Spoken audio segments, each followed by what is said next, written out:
نحمده ونصلي على رسوله الكريم أما بعد فأعوذ بالله من الشيطان الرجيم بسم الله الرحمن الرحيم قال النبي صلى الله عليه وسلم من تشبه بقوم فهو منهم صدق الله مولانا العلي العظيم وصدق رسوله النبي الكريم ونحن على ذلك لمن الشاهدين والشاكرين والحمد لله رب العالمين۔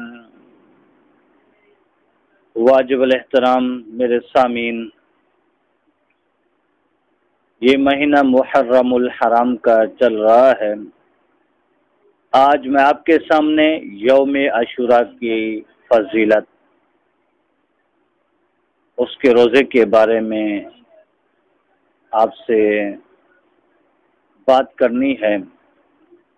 یوم عاشوراء 10 محرم کا روزہ رکھنے کا کیا اجر و ثواب ہے؟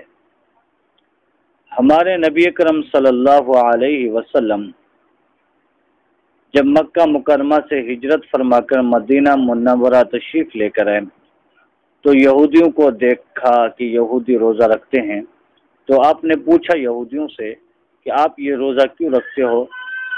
تو انہوں نے کہا اس لیے کہ اللہ نے موسیٰ پیغمبر کو فرعون سے نجات دی تھی اور فرعون کو غرق کیا تھا، تو اس لیے ہم بطور شکرانے کے 10 محرم کو روزہ رکھتے ہیں۔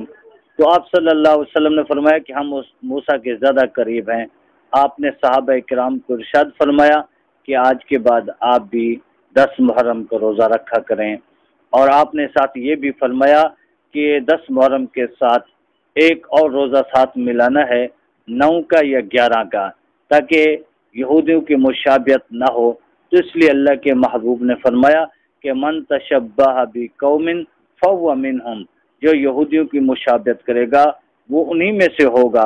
تو اس لیے اتنی عبادات میں بھی اللہ کے محبوب نے ان کی مشابہت اختیار کرنے سے منع فرمایا کہ 10 کے ساتھ 9 کا یا 11 کا روزہ ملا کر رکھنا ہے۔ تو اس لیے ہمیں بھی چاہیے 10 محرم کو روزہ رکھیں، اس کے ساتھ 9 کا یا 11 کا ساتھ ملانا ہے۔ اور ہمارے نبی اکرم صلی اللہ علیہ وسلم نے فرمایا کہ جو 10 محرم کو روزہ رکھے گا، 1 سال گزرے ہوا 1 سال کے اللہ اس کے گناہ معاف فرما دے گا۔ تو اس لیے ہمیں چاہیے یوم عاشوراء کا روزہ رکھیں، اس کے ساتھ 9 کا یا 10 کا بھی ملا کر روزہ رکھیں۔ اللہ رب العزت کی بارگاہ میں دعا ہے کہ رب العالمین تمام امت محمدیہ کو یوم عاشوراء کا روزہ رکھنے کی توفیق عطا فرمائے۔ وآخر دعوانا ان الحمد للہ رب العالمین۔